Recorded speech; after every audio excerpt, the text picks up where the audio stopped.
Millbrook was the kind of town where nothing ever changed. One grocery store, one clinic, one high school football team, everyone rallied around on Friday nights. People knew each other by name, waved from their porches, and trusted that life in their little corner of the world was safe. That illusion shattered the night Daniel Price vanished. Daniel was 34, a nurse at Millbrook Community Clinic. He wasn't flashy or loud, but he was dependable.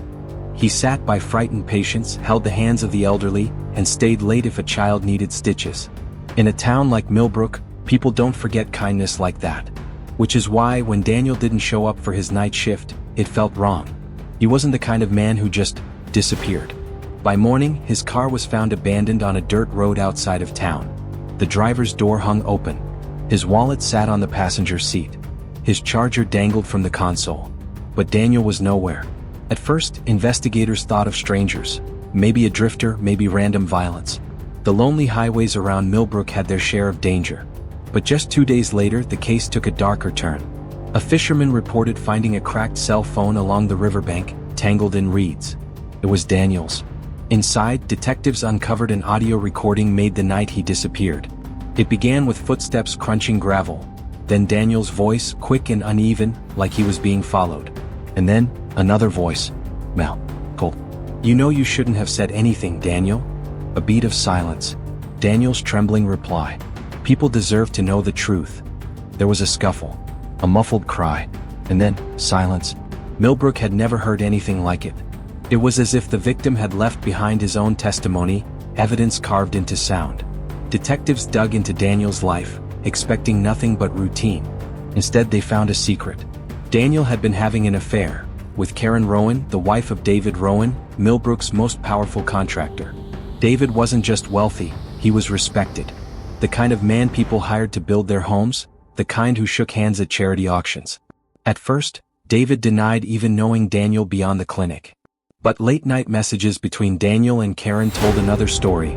Months of passion, secrecy, and arguments. Daniel had begun to push Karen to leave her husband. And when she hesitated, he threatened to go public. In a town as small and judgmental as Millbrook, that revelation would have destroyed David Rowan's perfect image. And now the voice on Daniel's phone, the one warning him to stay silent, sounded hauntingly familiar. Detectives didn't stop there.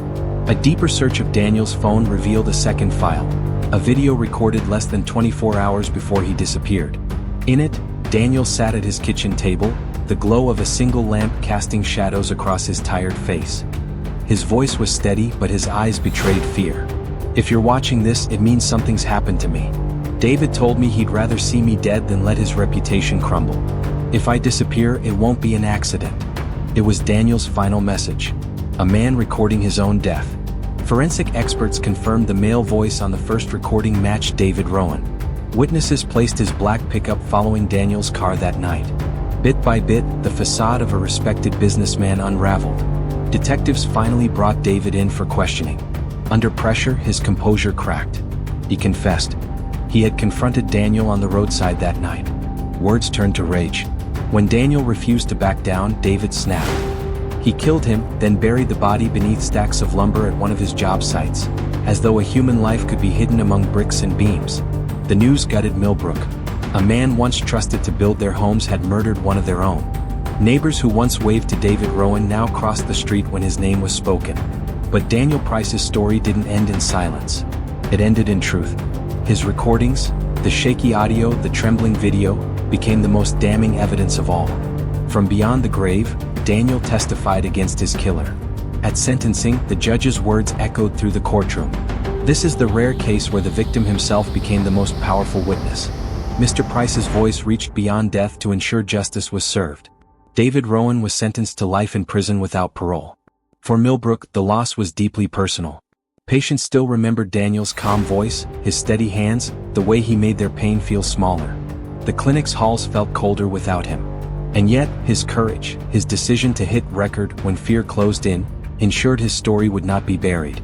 Daniel Price didn't just leave behind a mystery. He left behind the truth. The man who recorded his own death also recorded his own justice.